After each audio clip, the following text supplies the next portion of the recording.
Hello everyone, welcome to global online. My self Priyanka आप सभी का स्वागत करती हूँ आज के हमारे सेशन में। आज का जो हमारा सेशन है उसमें हम कर्नाटक युद्ध, अंग्रेज एवं फ्रांसीसियों का जो संघर्ष है जिसमें 3 कर्नाटक युद्ध आते हैं, तो इसको हम डिटेल से आज के सेशन में अध्ययन करेंगे। साथ ही साथ NTA UGC net paper 2 history के लिए revision crash course global online पर लॉन्च हुआ है। ये जो कंप्लीट रिवीजन क्रैश कोर्स है, इसमें आपको रिकॉर्डेड वीडियो लेक्चर्स रहेंगे। आप सभी को आइडिया है कि हिस्ट्री में टोटल 10 यूनिट्स हैं, तो 10 यूनिट पर आपको टोटल कवर करके मिलेगा। साथ ही साथ यह जो रिवीजन क्रैश कोर्स है 100% इसमें आपको गारंटी की सिलेक्शन की गारंटी हम देते हैं। साथ ही साथ इसमें आपके प्रैक्टिस के लिए 20 से अधिक हिस्ट्री की मॉक टेस्ट है। फुल सिलेबस नोट्स है। यह जो नोट्स रहेंगी वह पीडीएफ फॉर्म में रहेंगी, जिससे कि आप इसको इजीली डाउनलोड कर सकते हैं। अपने मोबाइल या लैपटॉप में इसको आप इजीली रीड कर सकते हैं। साथ ही साथ 2000 प्लस एमसीक्यू की क्वेश्चन बैंक्स रहेंगी, जिसमें पीवाईक्यू भी इंक्लूडेड है। Complete paper 1 free of cost है पेपर 2 के साथ। इट मीन्स पेपर 1 एवं पेपर 2 दोनों ही पेपर की आपका पूरी तैयारी हो जाएगी। यह जो कंप्लीट कोर्स है इसकी फीस मात्र 10,000 है, जिसपे आपको 60% ऑफ मिलेगा। और 3999 में यह जो रिवीजन क्रैश कोर्स है जो जून 2023 के लिए है वो आपके लिए अवेलेबल है। इसलिए आपको ग्लोबल ऑनलाइन ऐप डाउनलोड कर सकते हो, या यह जो ऑफिशियल्स नंबर है इस पर आपको कांटेक्ट करना है। साथ ही साथ फ्री डेमो लेक्चर्स देखने के लिए ग्लोबल ऑनलाइन ऐप डाउनलोड कर लीजिए। स्टोर ऑप्शन को सिलेक्ट करना है, यहाँ हिस्ट्री आपको सर्च कर लेना है। कुछ इस प्रकार का इंटरफेस दिखेगा, तो यहाँ से आप कोर्स जो है या डेमो लेक्चर्स देख सकते हैं। तो आज का सेशन महत्वपूर्ण रहेगा, क्योंकि आज के सेशन में हम 3 जो मतलब अंग्रेज एवं फ्रांसीसियों का संघर्ष किस प्रकार से हुआ था, और यह जो संघर्ष हुआ इसके जरिए हम 3 कर्नाटक युद्ध देखेंगे। साथ ही साथ यह जो कर्नाटक युद्ध है इसके रीजंस क्या थे वह भी आपको डिटेल से आज के सेशन में बताऊंगी। ठीक है, तो देखिए, अंग्रेज एवं फ्रांसीसियों का जो संघर्ष है भारत में एंग्लो फ्रेंच युद्ध जो है ऑस्ट्रिया की उत्तराधिकारी युद्ध के कारण हुआ। यह जो ऑस्ट्रिया के उत्तराधिकारी युद्ध हुआ था ये यूरोप में शुरू हुआ। ठीक है, यूरोप में यह शुरू हुआ और इसका परिणाम भारत में भी हुआ, क्योंकि भारत में भी फ्रेंच एवं इंग्लैंड जो है इनकी बस्तियां थी। ठीक है, फैक्ट्रियां थी। इस वजह से इसका परिणाम यहाँ पर हुआ। देखिए, इस टाइम पीरियड पे जब यह ऑस्ट्रिया के उत्तराधिकारी युद्ध चल रहा था, उस समय फ्रांसीसियों का मुख्यालय पांडिचेरी था। पांडिचेरी किस प्रकार से अस्तित्व में आया ये मैंने कल के सेशन में आपको बताया था। साथ ही साथ मछलीपट्टनम, कराइल, माहे, सूरत, चंद्रनगर के सभी फ्रांसीसी बस्ती थे। ठीक है, तो ये फ्रांसीसी की यह एक प्रकार से बस्ती थी। ठीक है, ओके। दूसरी ओर अगर हम अंग्रेजों के बारे में देखें तो अंग्रेज का मुख्यालय जो था मद्रास था। साथ ही साथ मुंबई, कलकत्ता ये उनकी अन्य उप कार्यालय थे। इंग्रज एवं फ्रांसीसियों को भारत में संघर्ष जो है कर्नाटक से प्रारंभ होता है, और हम देखते हैं कि प्रथम कर्नाटक युद्ध जो है 1746 से लेकर 48 तक चलता है। ठीक है, तो देखिए, इस टाइम पे जो है कर्नाटक हैदराबाद का एक सूबा था। ठीक है, हैदराबाद में हम देखेंगे कि निजाम जो है उनका वर्चस्व रहेगा, जो मैं आपको कल के सेशन में पढ़ाऊंगी। ठीक है, देखिए, हैदराबाद के निजाम है, और यह जो हैदराबाद के निजाम है इनके अंदर ही एक कर्नाटक सूबा आता है। ठीक है, ये जो कर्नाटक सूबा है यहाँ पर अंग्रेजों की भी बस्ती थी और फ्रांसीसियों की भी बस्ती थी, और इनके मध्य क्या होता है, युद्ध शुरू होता है। पहली बात तो कर्नाटक के प्रथम युद्ध का पहला रीजन क्या था, तो इनके मतलब इंग्रज एवं फ्रांसीसी जो है उनके मध्य जो व्यापारिक प्रतिद्वंदिता चल रही थी, यह मतलब एक का नुकसान हो और इससे दूसरे का फायदा हो, इस प्रकार से इन पर व्यापारिक प्रतिस्पर्धा के कारण हम देखते हैं कि पहला कर्नाटक युद्ध जो है स्टार्ट होता है। इस युद्ध का कंपनी एक दूसरे के व्यापार को हानि पहुंचाना चाहती थी, और दूसरों को हानि पहुंचाकर वो अधिक से अधिक लाभ जो है वो मुनाफा कमाना चाहती थी। इसी में ही 1740 में ऑस्ट्रिया उत्तराधिकारी युद्ध जो है यूरोप में शुरू होता है, और इसके परिणाम स्वरूप हम देखते हैं कि भारत में अंग्रेज एवं फ्रांसीसियों की जो बस्तियां है, वहां पे हम देखते हैं कि लड़ाई शुरू हो जाती है। इसी में ही 1744 में ऑस्ट्रिया के उत्तराधिकारी युद्ध का समाचार भारत पहुंचा और भारत में फ्रांसीसियों का मुख्य केंद्र पांडुचेरी थे और यहाँ के गवर्नर जो थे डुप्ले थे। ठीक है, डुप्ले जो है आप सभी को पता है कि उनकी जो जब वह 1742 में गवर्नर बनकर आए थे तब उन्होंने एक नीति अपनाई थी, साम्राज्यवादी की नीति। साथ ही साथ वेलेस्ली की जो सहायक संधि है उसके अग्रणी माने कि उसको शुरुआत करने का फौज, जिसे हम तैनाती फौज या फिर सहायक संधि करके पहचानते हैं, तो यह पद्धति शुरू करने का श्रेय वेलेस्ली को दिया जाता है। लेकिन वेलेस्ली से पहले जो यह संधि या फिर तैनाती फौज स्टार्ट किया था वो था डुप्ले। और डुप्ले कौन थे? फ्रांसीसी गवर्नर थे। ठीक है, ओके। तो 1742 में यह गवर्नर बन के आए। 1744 में जो है पांडुचेरी उनका जो केंद्र था वहां पर वे गवर्नर बने। और एट द सेम टाइम हम देखते हैं कि मद्रास जो है वो अंग्रेजों की बस्ती थी और यहाँ के जो गवर्नर थे निकोलस मोर्स थे। ठीक है, तो ये पहली बात। तो कौन गवर्नर था इस टाइम पे जब प्रथम कर्नाटक युद्ध हुआ? तो फ्रांसीसियों के डुप्ले रहेंगे और अंग्रेजों के निकोलस रहेंगे। क्लियर? ओके। कर्नाटक का प्रथम युद्ध जो है इसकी शुरुआत होती है। उसके बाद हम देखते हैं कि किस प्रकार से कर्नाटक के प्रथम युद्ध के बाद जो है एक संधि होती है। इसका जिक्र यहाँ तो हुआ नहीं है लेकिन लास्ट में ज़रूर होगा। और यह जो युद्ध है देखिए क्या होता है, इसमें अड्यार की संधि आती, युद्ध भी आता है। एक सेकेंड, ठीक है, ओके। देखिए क्या होता है, हम देखते हैं कि कर्नाटक का प्रथम युद्ध जो है स्टार्ट कब होगा? ऑस्ट्रिया के उत्तराधिकारी के कारण। तो ये इसका क्या होता है? रीजन होता है फर्स्ट कर्नाटक वॉर का। ओके, तो इसके अंतर्गत हम देखते हैं कि सबसे पहले डुप्ले जो गवर्नर होता है वो मोर्स को कहते हैं कि आप क्या कीजिए, युद्ध ना करें। ठीक है, लेकिन हम बाद में देखते हैं कि ये मद्रास जो अंग्रेजों की बस्ती थी यहाँ पर डुप्ले क्या करते हैं? आक्रमण करते हैं। उनके एक गवर्नर रहते हैं, फॉर एग्जाम्पल हम देखते हैं कि ला बुडेला जो है उनके हेल्प से, इनके हेल्प से क्या करते हैं? मद्रास पर आक्रमण करते हैं। बुर्डे ने जो है इनका जो उद्देश्य था आक्रमण करने का वो सिर्फ पैसा लेना था, जिसे 4 लाख पाउंड लेकर ये मद्रास को छोड़ देते हैं। ठीक है, तो ये हो गया प्रथम कर्नाटक युद्ध का रीजन।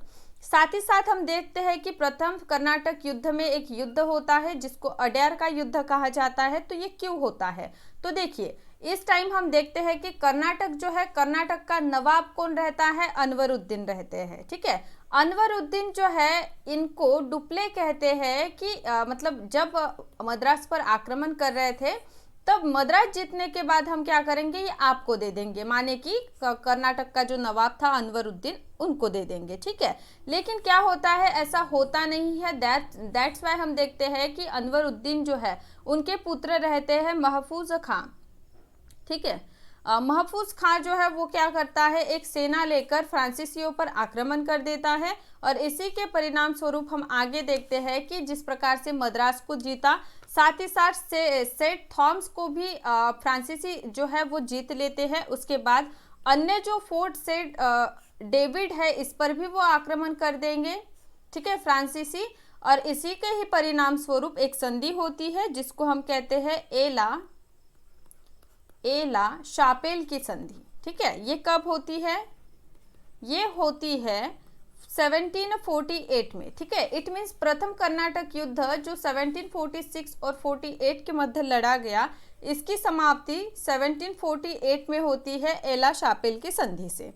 चलिए आगे बढ़ते हैं और द्वितीय कर्नाटक युद्ध देखते हैं जो स्टार्ट हुआ था 1749 से 1758 तक चलेगा।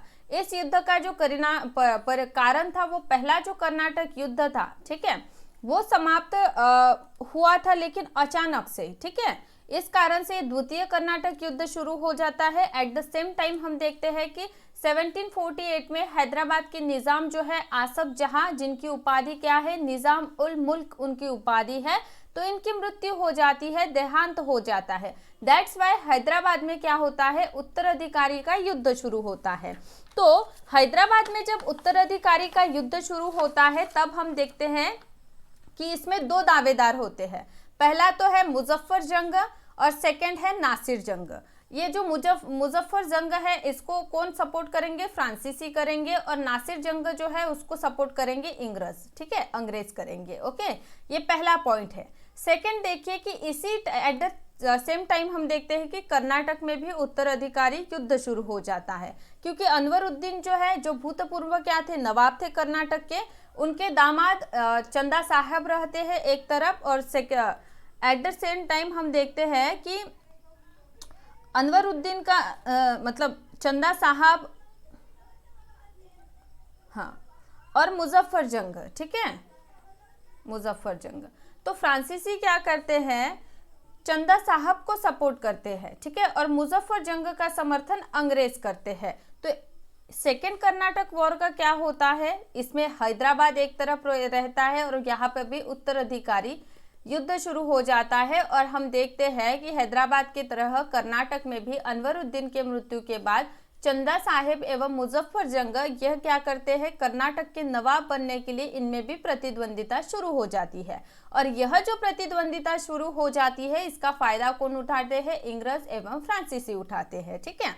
ओके, तो इसी बीच अबूर का युद्ध होता है 1749। जिस प्रकार से अड्यार का युद्ध कौन से कर्नाटक युद्ध का पार्ट है, तो वह प्रथम जो कर्नाटक युद्ध है उसका पार्ट है, उसी तरह से अबूर का युद्ध जो है सेकेंड कर्नाटक युद्ध का पार्ट रहेगा। डुप्ले, चंदा साहेब और मुजफ्फर जंग जो है वो तीनों संगठित हो जाते हैं और कर्नाटक के नवाब अनवरुद्दीन पर आक्रमण कर देते हैं। तो इसमें क्या होता है, 3 अगस्त 1749 में बेलूर के निकट अंबुर पर अनवरुद्दीन मारा जाता है, और अनवरुद्दीन के पुत्र रहते हैं मोहम्मद अली, ठीक है। तो ये मोहम्मद अली क्या करते हैं, भाग जाते हैं, और आगे हम देखते हैं कि ये जो मोहम्मद अली है इसको हेल्प कौन करेंगे, अंग्रेज करेंगे, ठीक है। तो संपूर्ण देखिए ये भाग गया, तो इट मीन्स ये जो कर्नाटक क्षेत्र है उस पर किसका वर्चस्व हो जाएगा, चंदा साहब का, ठीक है। तो चंदा साहब कौन रहते हैं, तो ये जो दोस्त अली है उनके दामाद रहते हैं ये चंदा साहब, ठीक है। तो फ्रांसीसियों की सहायता से ही चंदा साहब कर्नाटक पर अधिकार कर लेता है। दैट्स वाई पांडुचेरी के निकट 80 गांव पुरस्कार के स्वरूप दे देते हैं, ठीक है। हैदराबाद में फ्रांसीसियों का प्रभाव बढ़ता जा रहा था और इसी का ही फायदा उठाकर अंग्रेजों ने क्या किया, नासिर जंग को आमंत्रित किया, ठीक है। तो नासिर जंग जो है, ओके, मुजफ्फर जंग एवं नासिर जंग में भी हम देखते हैं कि हैदराबाद के गादी के लिए क्या होता है, मतलब मुजफ्फर जंग, ठीक है। इन दोनों के मध्य भी मुकाबला रहता है कि हैदराबाद पर कौन अपना कब्जा करेगा करके। इसमें हम देखते हैं कि फ्रांसीसियों के हेल्प से मुजफ्फर जंग जो है क्या बन जाता है, हैदराबाद का निजाम बन जाएगा, ठीक है, माने नवाब बन जाएगा एक टाइप से। ओके, इसके बाद क्या होता है कि मुजफ्फर जंग की मृत्यु हो जाती है, ठीक है। मृत्यु होने के बाद एक बूसी नामक देखिए, जब मुजफ्फर जंग जो है हैदराबाद का निजाम बन जाता है, उसके बाद डुप्ले जो है अपना एक साथीदार सेनापति बूसी जो है उनको इनके दरबार में रखते हैं। तो बूसी क्या करते हैं, मुजफ्फर जंग के जो पुत्र रहते हैं सलावत जंग, उसको हैदराबाद के सिंहासन पर आरूढ़ कर देता है, ठीक है। तो आगे हम देखते हैं कि त्रिचन्नापल्ली का घेरा चलता है। यह जो घेरा है चल रहा था, इसी बीच रॉबर्ट क्लाइव मेन रोल में आते हैं और यह परामर्श देते हैं अपने जो मतलब उस टाइम पे गवर्नर थे सार्जेंट, उनको कि कर्नाटक का घेरा तो चल रहा है, एट द सेम टाइम हमें क्या करना चाहिए, तो हमें करना चाहिए अर्काट को घेरा देना चाहिए। अर्काट इस टाइम पे जो है, अर्काट क्या था, अर्काट यह जो कर्नाटक है उसकी राजधानी थी, ठीक है। तो अर्काट को आक्रमण कर देने से क्या हुआ, त्रिचन्नापल्ली का जो घेरा दिया हुआ था उठ गया और अर्काट के ओर क्या हो गया, ध्यान आकर्षित हो गया था। इसी में ही हम देखते हैं कि पांडुचेरी की संधि होती है। इट मीन्स सेकेंड कर्नाटक युद्ध की समाप्ति जो है 1755 को होगी, ठीक है। कौन सी यह संधि रहेंगी, पांडुचेरी की संधि रहेंगी। इस संधि के तहत क्या निर्णय लिया गया कि जितने भी भारतीय राज्य हैं उनके आंतरिक मामले में कंपनी जो है हस्तक्षेप नहीं करेंगे। और जितने भी प्रदेश इन दोनों ने एक दूसरे के विजिट किए हैं वो आपस में क्या कर दिया जाए, अपने अपने दे दिया जाए। इट मीन्स पहला कर्नाटक युद्ध समाप्ति एला शापेल की संधि से होती है 1748। सेकंड हम देखते हैं कि पांडुचेरी की संधि होगी और थर्ड में क्या होगा, पेरिस की संधि होगी। ठीक है, इसमें अड्यार का युद्ध आ जाएगा, सेकंड इसमें अंबुर का युद्ध आ जाएगा। ठीक है, चलिए क्लियर है। और थर्ड इसमें क्या आ जाएगा, वांडीवाश का युद्ध आ जाएगा। ठीक है, चलिए कर्नाटक का तीसरा युद्ध कब हुआ था, 1756 1768। ठीक है, यह क्या हुआ, इस टाइम पे यूरोप में सप्तवार्षिक युद्ध शुरू हुआ, तो इसी के परिणाम स्वरूप हम देखते हैं कि तीसरा कर्नाटक युद्ध जो है शुरू हो जाता है। और तीसरा कर्नाटक युद्ध में एक युद्ध होता है जिसे हम वांडीवाश का युद्ध कहते हैं। यह जो वांडीवाश का युद्ध है कब होता है, 12 जनवरी 1760 में वांडीवाश का युद्ध होता है, जिसमें एक साइड अंग्रेज की ओर से आइकुड लड़ रहे थे और फ्रांस की तरफ से कैप्टन लाली लड़ रहे थे। ठीक है, तो इस प्रकार से वांडीवाश का युद्ध हमें देखने को मिलता है। ये किसका पार्ट है, थर्ड कर्नाटक युद्ध का पार्ट है। ओके, तीनों बातें आप सभी को याद रखना है। और तीसरे कर्नाटक युद्ध की समाप्ति किस युद्ध से होगी, तो पेरिस के युद्ध से। अब देखिए कंक्लूजन क्या निकलता है, प्रथम कर्नाटक युद्ध कब हुआ, 1746 से लेकर 1748 में हुआ था। ठीक है, कारण क्या था, ऑस्ट्रेलिया के उत्तराधिकारी के कारण। ठीक है, ये युद्ध शुरू होता है जिसको आक्सा शेपेल की संधि से इसकी समाप्ति हो जाएंगी 1748 में। ठीक है, इसके अंदर हम देखते हैं कि कौन सा युद्ध होता है, अंबुर का अड्यार का युद्ध होता है, यहाँ लिख लेना अड्यार युद्ध। ठीक है, चलिए सेकंड है द्वितीय कर्नाटक युद्ध जो 1749 से लेके 1754 तक चलेगा। इसका कारण था हैदराबाद का और कर्नाटक में उत्तराधिकारी युद्ध की कर्नाटक या फिर हैदराबाद का नवाब कौन बनेगा। इसमें फ्रांसीसी एक का साथ देते हैं। फॉर एग्जांपल हम देखते हैं कि नासिर जंग को अंग्रेज हेल्प करेंगे, मुजफ्फर जंग को फ्रांसीसी करेंगे, अनवरुद्दीन को अंग्रेज हेल्प करेंगे और बाद में उसके पुत्र माने कि मोहम्मद अली को और चंदा साहब की हेल्प फ्रांसीसी करेंगे। ठीक है, तो इसमें हम देखते हैं कि किस प्रकार से अबुर का युद्ध हुआ सेकेंड कर्नाटक युद्ध में। ठीक है, यहाँ मैं लिख देती हूँ अबुर का युद्ध। ठीक है, कब होता है, 1749 में होता है। चलिए तीसरा कर्नाटक युद्ध 1756 1763, इसके सप्तवार्षिक युद्ध के कारण इसका रीजन है। और संधि होती है पेरिस की संधि, कब होंगी, 1763 में होगी। और इस दरम्यान हम देखते हैं कि वांडीवाश का युद्ध होता है। ठीक है, वांडीवाश का युद्ध 1760 में होगा। तो इस प्रकार से तीन ही कर्नाटक युद्ध, इसके रीजंस कौन से संधि से हुए, किस कारण से हुए, इसके मध्य कौन कौन सी छोटी छोटी युद्ध या फिर लड़ाइयाँ हुई है, ये सभी को हमने अच्छे से देख लिया है। साथ ही साथ हम कल के सेशन में हैदराबाद को देखेंगे। थैंक यू सो मच, इसी प्रकार से सेशन को देखते रहिए। और साथ ही साथ यह जो कंप्लीट कोर्स है इसको आप जल्दी से बाय कर लीजिए।